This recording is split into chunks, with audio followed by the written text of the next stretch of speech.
Hello and welcome back to Mark My Words Football Podcast with Rob. That's Scott. And here we are to recap what was an incredibly surprising Super Bowl 59 between the Kansas City Chiefs and the Philadelphia Eagles, in which the Eagles prevailed by a score of 40-22. And let's get into breaking down what was quite a quintessential surprise in this one between the Eagles and Chiefs. Scott, what were your thoughts from this extraordinarily weird Super Bowl? Yeah, the final score certainly doesn't play out how much of a blowout this game truly was. And I don't think that anybody in their right mind really saw this coming at all.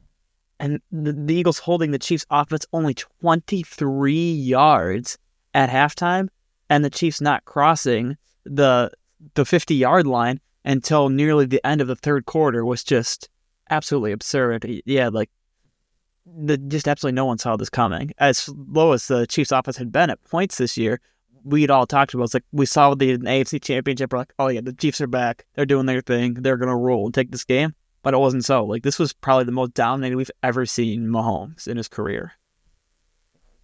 Most certainly, yes. And Mahomes has been an incredible playoff quarterback. He's almost played better in the playoffs than his regular season numbers.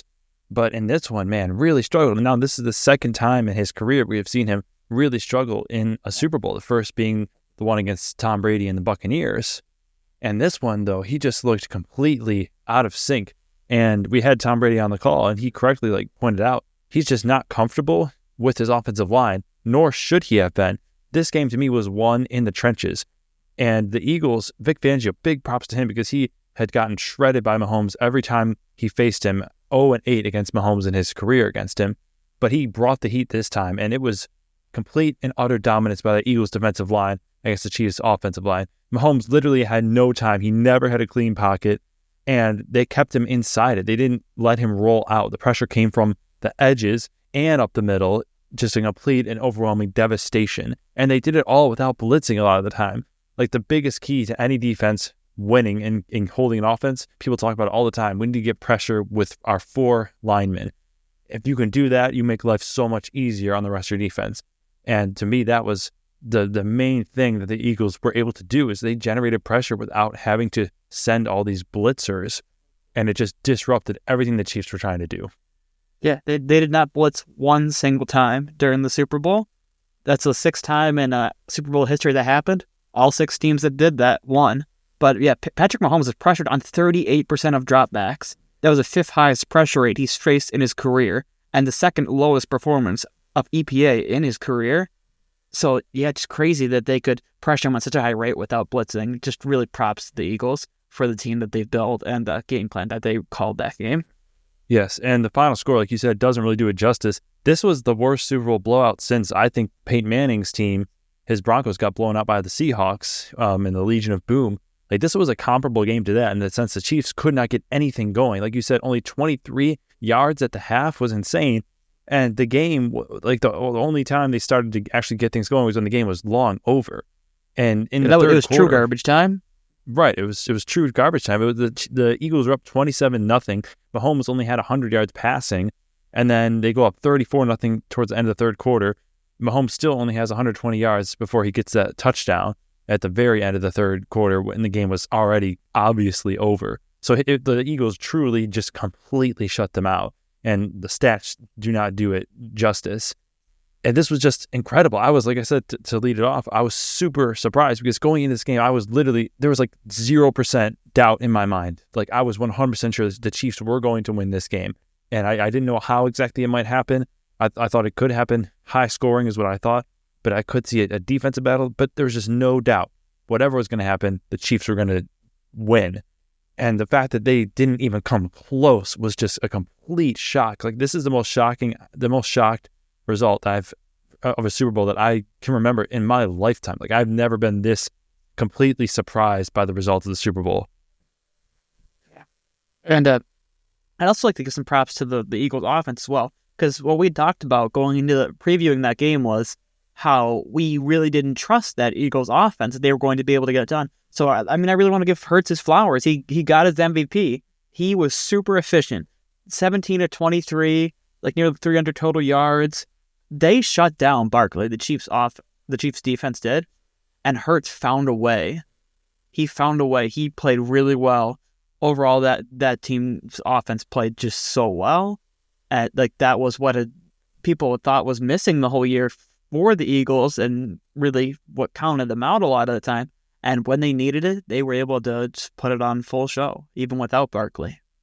Yeah, and that's something we talked about with the Chiefs. Like the way that they went through the season, we thought that they maybe could have done more, and we wanted to see more from them. But I and some other people were not concerned with it because we were like, oh, when the moment will come, they will show that they are capable of putting up huge numbers and doing what they need to do to win. But that's exactly what happened with the Eagles. Like the whole season, we were kind of like, man, can they really do it in the pass game? Can Jalen Hurts really step up when he needs to? We didn't really see it. But then when the moment mattered the most, he was the one to do it, not the Chiefs. So just huge props to him and Nick Sirianni as well. Just that whole Eagles staff. Like Sirianni, I've been really impressed. Like there's no doubt you can't doubt him anymore. Like he's been to 2 Super Bowls, won one of them. He's been like a top 3, now top 2 winningest coach since he's gotten there. Just loved what he brought to this team, like the intensity, like the heart that they fought with in this game. And I love the mentality. I love the approach. And to me, like the play that really best illustrates this was that 45-yard touchdown pass to Devontae Smith with 2:47 left in the game. They were up 27-0. Really, you thought, okay, they don't really even need to score on this drive. They just need to milk it. If they can just take this to the fourth quarter, this game's over. It doesn't matter. But he's like, well, you know what ended even quicker than that? A touchdown. And they go for that 45-yard TD. It was absolute dime by Jalen Hurts. Great call by Kellen Moore. But the driving force behind that mentality is Nick Sirianni. So I want to give huge props to him because he's been a guy that's been doubted by a lot of people, including myself.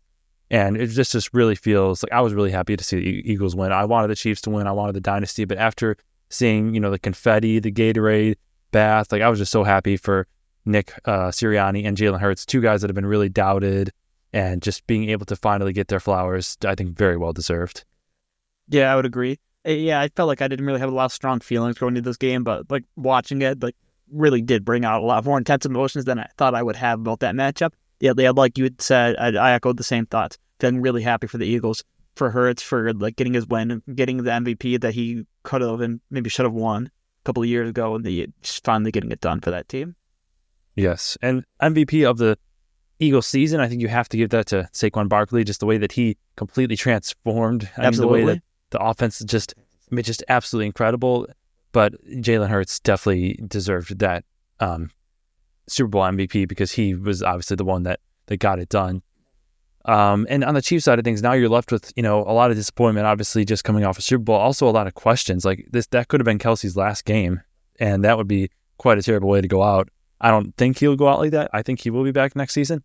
But it almost feels like the other teams in the AFC are like, all right, the Chiefs aren't like these. Like, what are we so afraid of? It almost looked like this is the team that we can't beat. Like, really?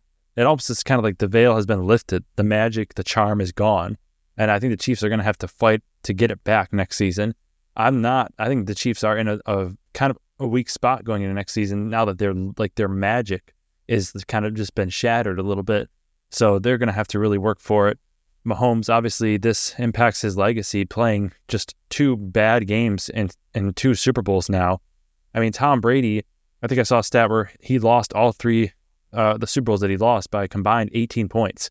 And Mahomes has lost his by a combined 30-something already, or 40. So, I mean, that definitely impacts his legacy, no doubt. Yeah, 100% there. But it's just so funny to me, the Tom Brady thing. Playing against Tom Brady, and then, of course, Tom Brady calling his game. Yeah. Those 2 worst Super Bowls. Yeah.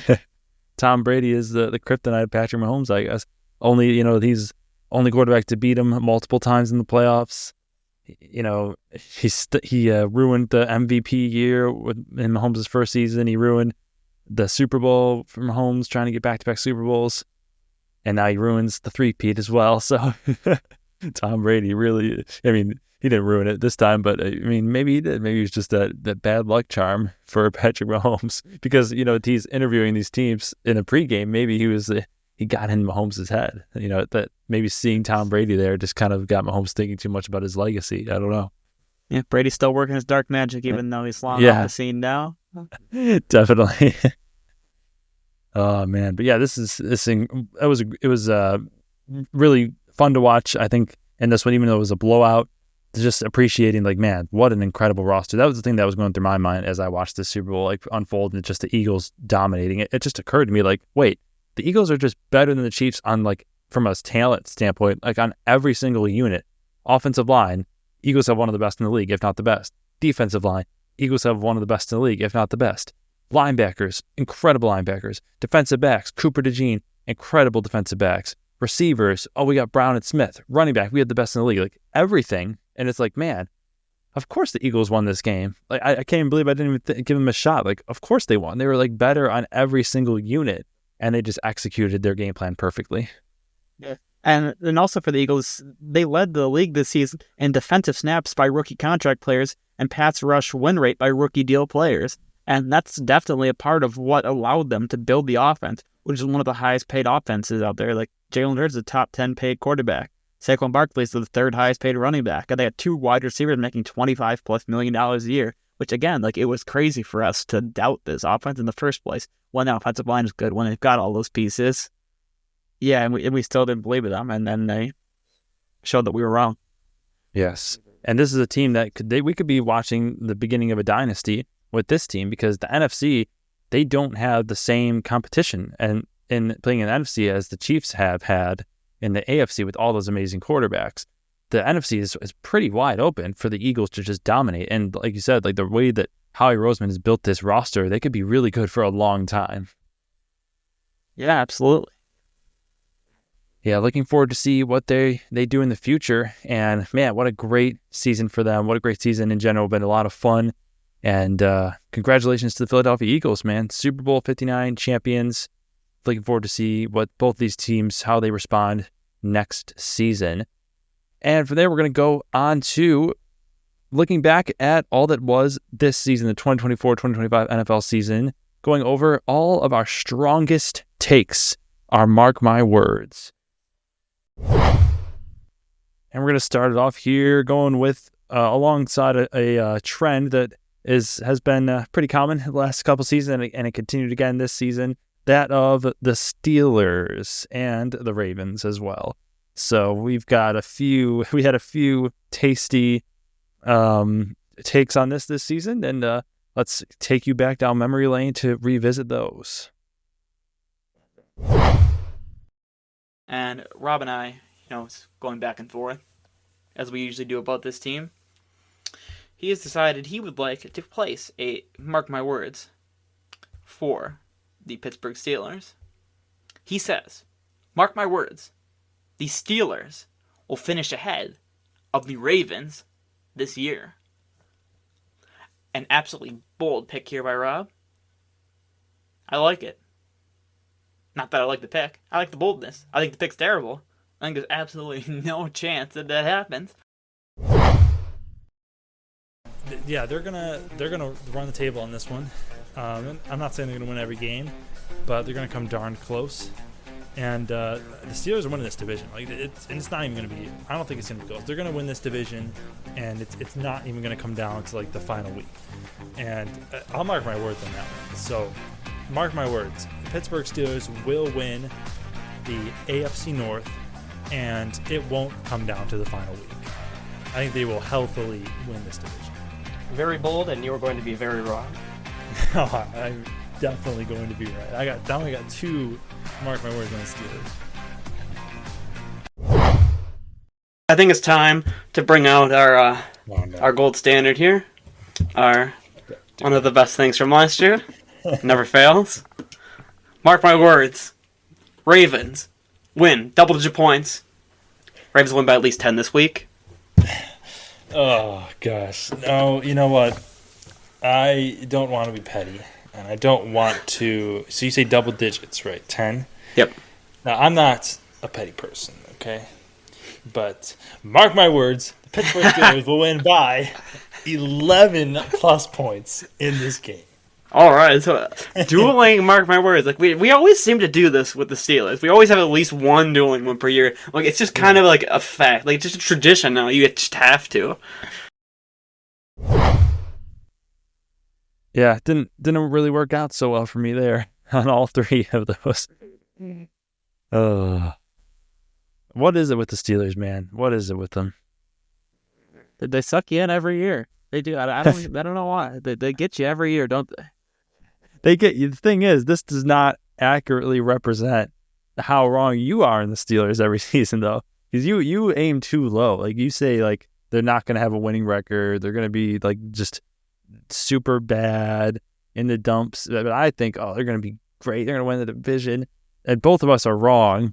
They just end up like the exact same team every single season, like 9-8, 10-7, just kind of just mediocre, not really interesting to watch.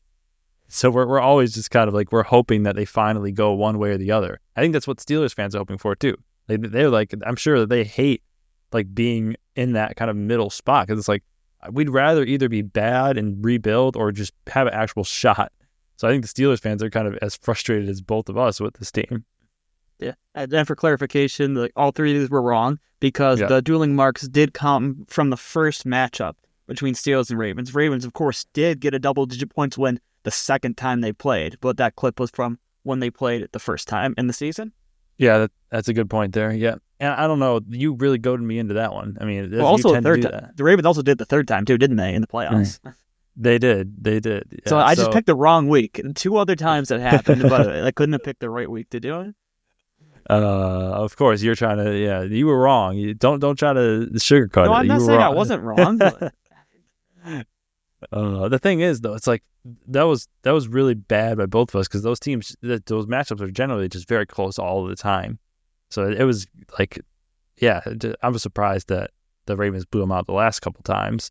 But during that one, I was not going to make that prediction, but of course you had to goad me into it. So yeah. But all three of those clips there, wrong. Steelers finishing ahead of the Ravens, nope, that was mine. And then Steelers winning the division, not needing Week 18, obviously, wrong as well. So off to a wonderful start here to our Mark My Words. And yeah, so continuing on, hopefully we'll have more luck, but spoiler alert, we won't. We're going to move on to Scott's interesting Viking prediction. Let's see how that went. People were really pretty high on them. I'm not quite sure if this is the outlier or not. I kind of hope it is. But I saw some people being like, oh, maybe playoffs for the Vikings. Like, no, get out of here with that take. Get out of my face with that take. The Giants are not that good of a team. That game was a lot worse than I expected. I'd predicted the Giants to win that one. But I'm not putting any stock into this Vikings team. I don't have faith in Sam Darnold. I don't have faith in this team whatsoever. And in fact, I'm going to mark my words for them as well. I think, mark my words, Vikings are going to be last in their division, and it's going to be by at least 3 games. Well, that went lovely.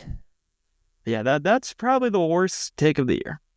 But yeah, that was awful. They were only 14-3, you know. Yeah, and I only had them at 3-14 in my season predictions.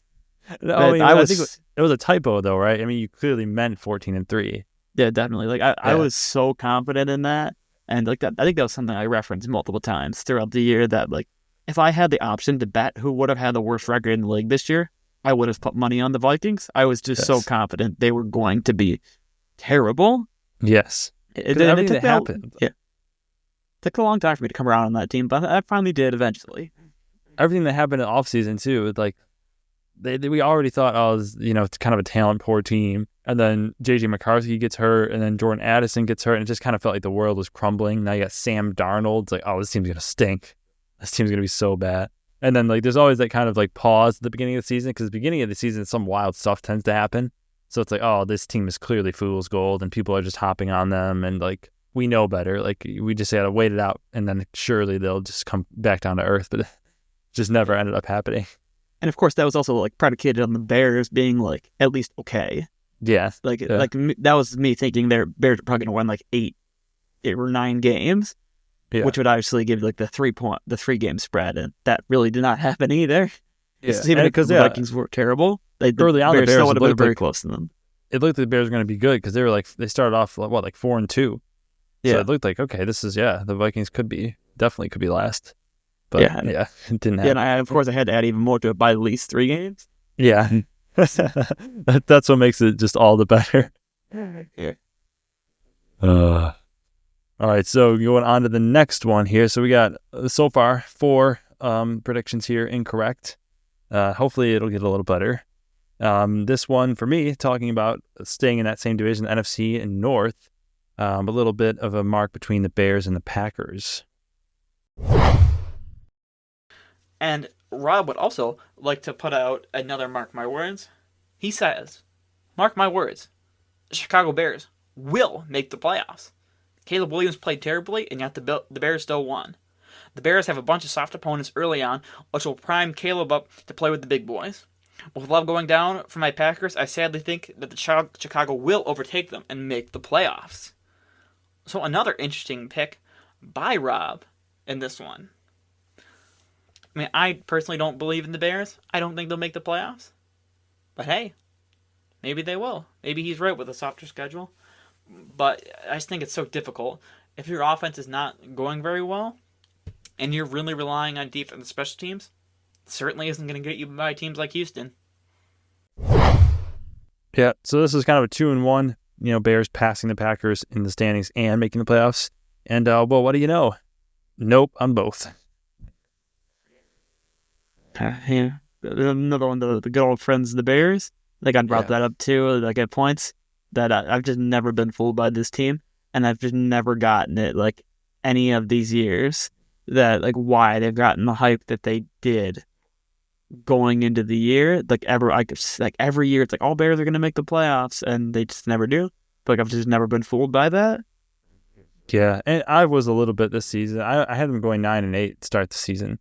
But like as soon as I saw, I always kind of I had it in my mind like, I think they actually could make the playoffs and like be pretty good because I thought like Caleb Williams is going to be like really good, and I liked like the receiving weapons that they had. I just thought, okay, this team that like finally they might actually do something. And then after that first week when like Love got hurt and the Bears somehow won and Caleb he didn't even look good, I'm like, wait, so now the Bears they have a good defense too, and Caleb's only going to get better. So that was a bit of an overreaction, obviously. Packers are the Packers, Bears are the Bears. So, a bit of a rash one by me. But I think we're finally going to have a little bit of success here in this next Mark My Words.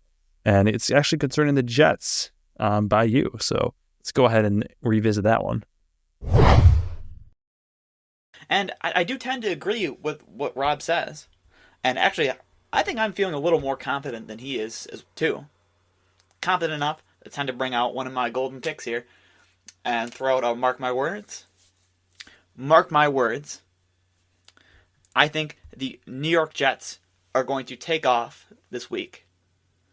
They are going to beat the Patriots by 10 plus and cement themselves as a contender in the AFC. Yeah, and of course they had to go taking it a little step too far. The Jets did win by 10 plus points that night against the Patriots. But yeah, of course, they never found themselves in contention in the AFC whatsoever.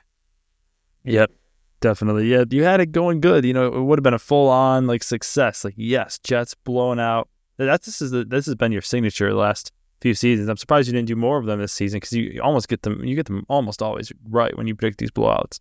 But yeah, Jets dominated this one, so good on you for that. But obviously, from there it was just all downhill. Yes, sir.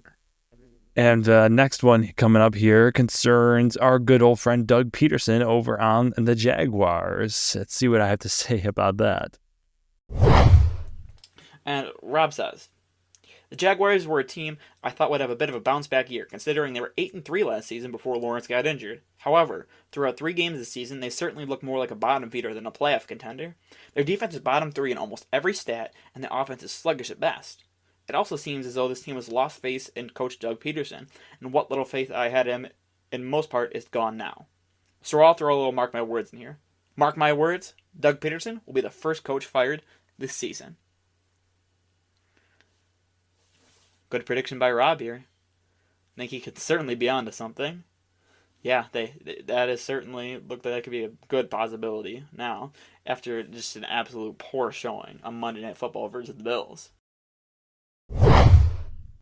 Well, this one is a clear case of me. Yes, I was wrong on this one, but I should have been right. Like, they should have fired Doug Peterson that moment. I don't know why they waited so long. They absolutely should have fired him that moment. He was terrible. He should have been the first coach fired. Yeah, I agree with you there. That you were on the right path, but yeah, Jaguars management they kind of screwed you on that one. Yeah, definitely. What do you expect from the Jaguars, man? True. Duval. Let's go, though. They got a much better coach coming in. We're all feeling really good about where this franchise is going, right? Absolutely. Oh, good gracious. Oh, that's depressing there. All right, moving on to the next one. I tried to get a little taste of your double-digit action. Let's see how that ended up going. And for me, the Bills, they got crushed last week against the Ravens. Frankly, they got embarrassed. And so I'm going to throw out I'll mark my words here. And I know I'm kind of stealing from your boat with this one, but I have to do it. Mark my words. The Buffalo Bills will get on track this week and blow out the Houston Texans, winning by double-digit points. This is going to be a classic Bills blowout. This is going to be a game where it's not going to be a game for very long. And I suspect by halftime this game is going to be over. I see this as a classic Bills get-right game.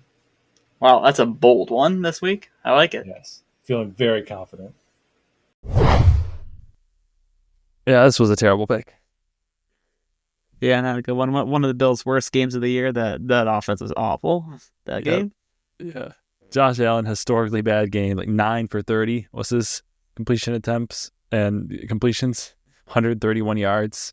Yeah, I think I'm gonna leave the 10+ point predictions. I think that's kind of your thing. I'm gonna leave that with you. I shot my shot and doggy. Yeah, never again. I'll say that.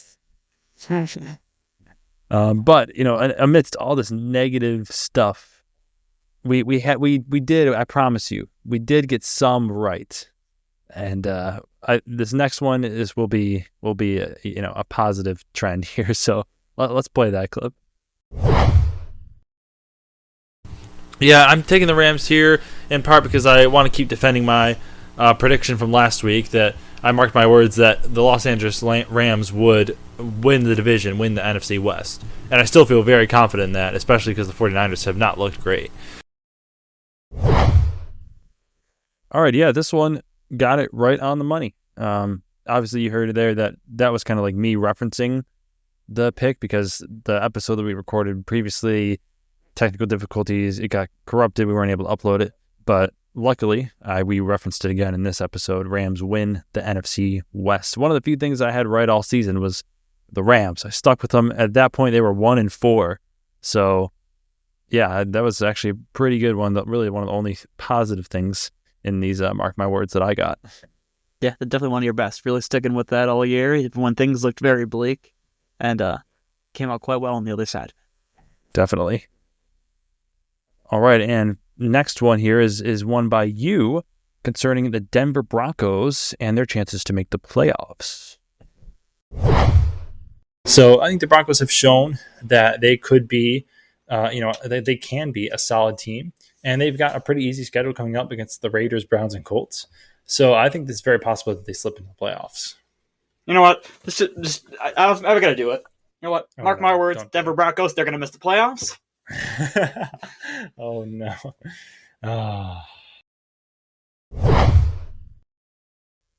Yeah, my false confidence gets the best of me yet again. Definitely take my loss on this one. The Broncos, they weren't a great team this year, but they definitely made the playoffs. They did what they had to. They won their games and they got in.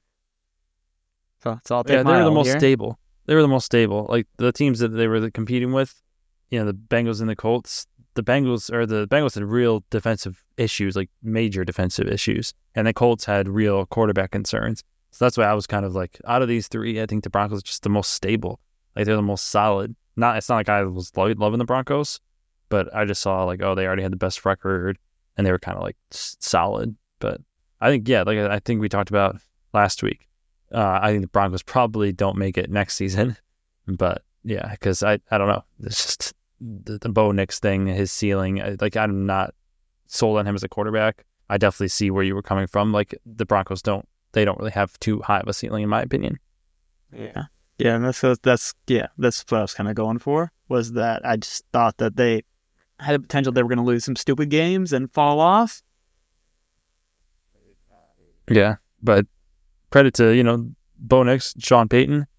They stayed the course and were able to make it, even though they got blown out by the Bills. But who doesn't in the wild card round? Yeah, true that. And our last Mark My Words here was by you, and this was concerning the LA Rams. Personally, I've lost faith in the Rams. They're going to miss the playoffs. I'd absolutely mark it right now. Mark my words, Rams are going to miss the playoffs. And I think if Rob were here, he would probably mark that they're going to win the division. I know he very highly thinks that, and I believe he still does. But yeah, I'm out on the Rams. I'm absolutely out on them. And again, another one missed on that one as well. I was very confident that I was right on that. The Rams that their stats were gonna just fulfill what I thought that team was going to be. That they were below average, but they were able to do it. They won that division. They made the playoffs. Yeah. So again, I'll take my L here. Yeah, and that was after they got blown out by the Eagles, which Eagles being Super Bowl champions, that makes a little bit more sense. Now it wasn't as bad of a loss as maybe initially we had thought at that point, because neither of us were too high on the Eagles then, so it kind of just seemed like, this is kind of a really bad loss. But considering where the Eagles went from there, not as bad of a loss as at first looked. And those are all the Mark My Words from the regular season, but we did have a one from the playoffs. And this was concerning the Bills and the Ravens. And why don't we go ahead and look into that one? Well, one thing we should mention, I meant to put on the podcast last week to mark my words, and Rob can vouch for me that I did right afterwards. I marked my words that whoever won Baltimore versus Buffalo was going to represent the AFC in the championship 100%. So we decided to put some money on it because we were very disagreeing. So Rob, of course, taking the Chiefs in that.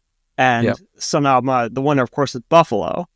So big money on this. Yes, definitely big money on this to the winner of this game. Yeah, I knew this was going to be wrong right when you said it. The final taken. Although that was almost right. The Chiefs did get demolished in the Super Bowl. Yeah, but they still own the AFC. Super Bowl's a gamble. Now Mahomes 3-2, but AFC it's still pretty much a guarantee because Tom Brady's not in it anymore. So your confidence was misplaced, and then you ended up losing a bet as well there, so it was kind of a double whammy. I've got the future right in mind.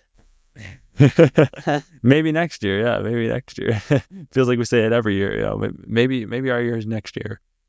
Maybe next year's the year we take down the Chiefs.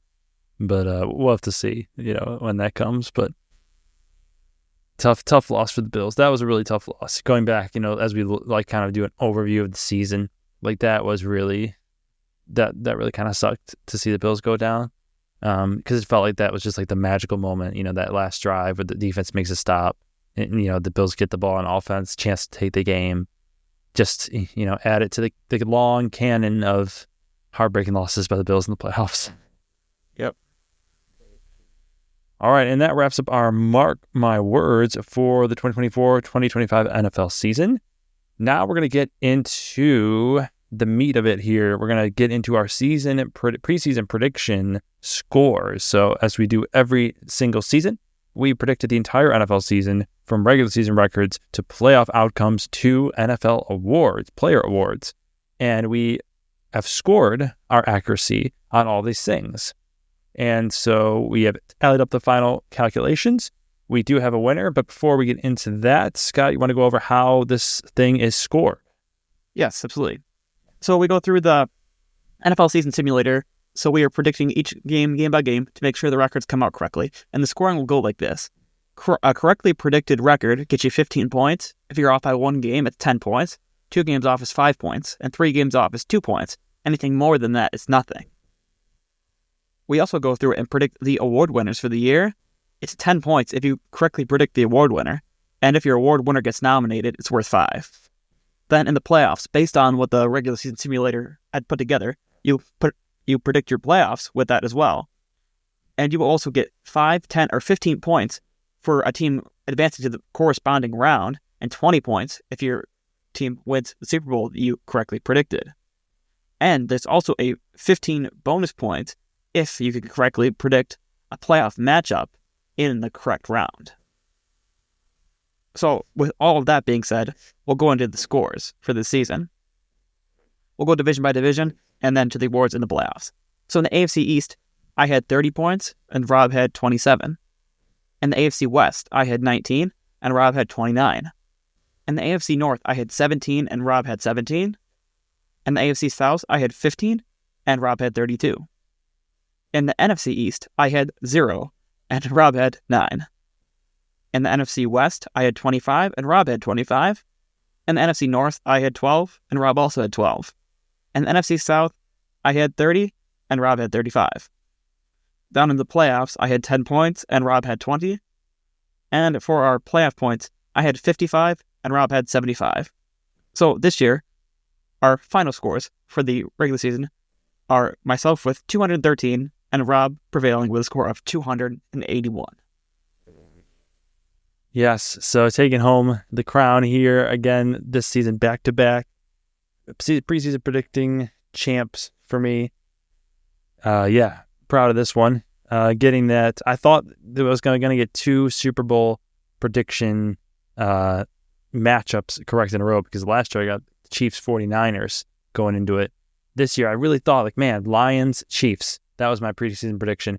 Both got the 1 seed. Both had 15 wins. I'm like, this is going to happen again. And of course the Lions had to do me wrong there.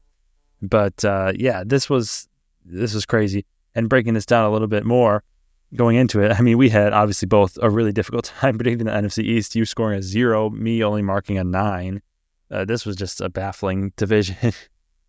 Yeah, definitely. Like the Eagles definitely played a part into it being a little lower on them. Myself having the Giants at an absurd number at 7 wins. I don't know why I ever did that. And of course having the Cowboys winning the division as well. Yeah, that was, and no one thought the Commanders coming at all. Yes. Yeah, the Cowboys one, it's a little bit, we kind of get a pass on it because of the Dak's injury and everything like that. But the Commanders, I mean, that was just insane. Like I really, like, that took me by complete surprise. I had the Commanders before the season started going 7-10. I just thought, I wasn't too, like, I didn't really have too high hopes of them. I thought maybe, a couple years they could possibly build something. But new coach, new quarterback, I thought, okay, this is going to take a little bit to get off the ground. But whew, they were the Texans of this season, just completely by surprise. And yeah, really wrecking our predictions. And even the Eagles, I had them winning the division, but only 11 games I had them at. And then they obviously finished with 14, so really didn't get much pointage there either. So it's like one that's really interesting with that is like the NFC North, where we both had the Lions as one of the top seeds in the conference. But because their record was so good, we both only got 2 points from them from being so far off. And of course, the Vikings definitely tanking that number for each getting 12 in that division. Yeah, definitely. Yeah, Vikings ruined it for us there. Lions, yeah, like you said, like just because they did so good, we didn't really get the points for that. The Packers, we were both very close. Packers winning 11 games. And the Bears also did us dirty, being 5-12. I had them at 9-8, and I thought I wanted to sneak the Bears in the playoffs and replace the 49ers with them, but those are both really bad. Yeah, those are both really bad predictions. The best division for me ended up being the NFC South, with the Buccaneers, Falcons, Panthers, Saints. Even though I didn't get the order correct, I had the Falcons winning. It was just, this is an easy division because I feel like when we do the preseason predictions, we tend to a little bit more consolidate. So we're not going to usually pick like a 14-win team, you know what I mean, or like a 2-loss team. And the South kind of played into that. The Buccaneers had 10 wins, Falcons had 8, Panthers and Saints had 5. So I think that was kind of why that was a high score for both of us. You had 30 and I had 35 there. We did both correctly predict the Panthers' record in that division. Yes, and we got close on the Buccaneers and the Falcons as well. Yeah. I think we were both 1 game off of each of those, or maybe 2. And I'm so happy that I was able to get you to buy in on the Jets and the AFC, because that definitely worked out a lot too. Yeah, that had a really good score in the AFC East. Otherwise, yeah, of course, that ruined it. That ruined like your perfect division almost. Yeah, we both did correctly predict the Jets, and we're 1 game off on the Patriots, getting lots of points from them. But the Dolphins, yeah, and we were a little low on the Bills. Even they definitely got a lot more wins than we had predicted. Yeah, I thought it was going to be a rebuilding year for the Bills. I thought, like, okay, I know it was, like, they got rid of so many players, but they were just able to keep that success going, which is really impressive. I just thought, like, okay, they have a shot to win this division, definitely. But I thought if they do, it's going to be more like 10 games, 11 games tops. I did not foresee them being as dominant as they were. Absolutely. And even the Chiefs, like, I had them as a top seed. It's kind of the same thing that happened with the Lions. Like, I had them top seed, but I had like 12 wins, but they ended up winning 15. Did not see that coming at all. But for me, the thing that I'm kind of most proud of, besides obviously having the Chiefs going to the Super Bowl, predicting that, was the Chargers. I don't think I looked around. I really didn't see anyone else predicting them to make the playoffs and win double-digit games. But I believed in Harbaugh and his ability to, coach up at least a solid team. And yeah, the fact that they went 11-6 and made the playoffs, I'm definitely pretty proud of that one. Yeah, very solid pick on your part. What about you? What do you think you kind of were really, proud of your season predictions? What pick kind of really excited you from your season predictions here? Probably your playoff matchup, right? You got a few of those. Yeah, the playoff matchups. Yeah, so like this year we each ended up getting 2 games with the bonus point matchups. Myself, I had the AFC divisional round. I had both of those games correct. And you, of course, you did have the Texans and the Chiefs as well as me. And you also had the Eagles and the Packers playing in round 1. So we each got some good bonus points off of that. Yeah. Of course, I had the Packers winning that one, but yeah, it was nice. And then, of course, in the award winners, I did have Josh Allen winning the MVP preseason. And then on your half, you had Jared Verse for Defensive Rookie of the Year, which did happen. Yes. As well as a couple of your predicted award winners getting nominated. Yep, Joe Burrow was in the MVP nomination, and then who's the other one? J.K. Dobbins was nominated for Comeback Player of the Year. And it looked like J.K., he had a decent shot at the start of the year, but then he kind of tailed off a little bit, but he still had a good season.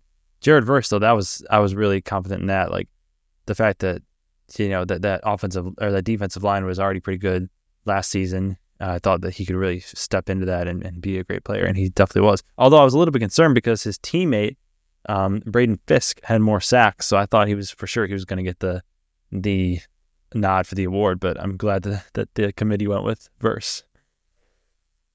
Yeah, I think, as we look back on it, we both did pretty good with our season predictions. No 100 says, sometimes we'll have a 100 score there, but both getting over 200 and getting close to, you got close to our kind of like net average, and I was in the high, 200. So I think definitely pretty accurate, all things considered, especially with how wild the season ended up being.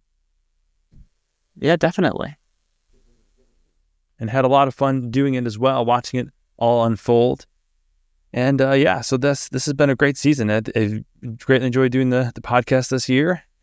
First few episodes were just you. I thought you did a great job with that. And coming back, we're able to do the majority of the season together, which was really nice.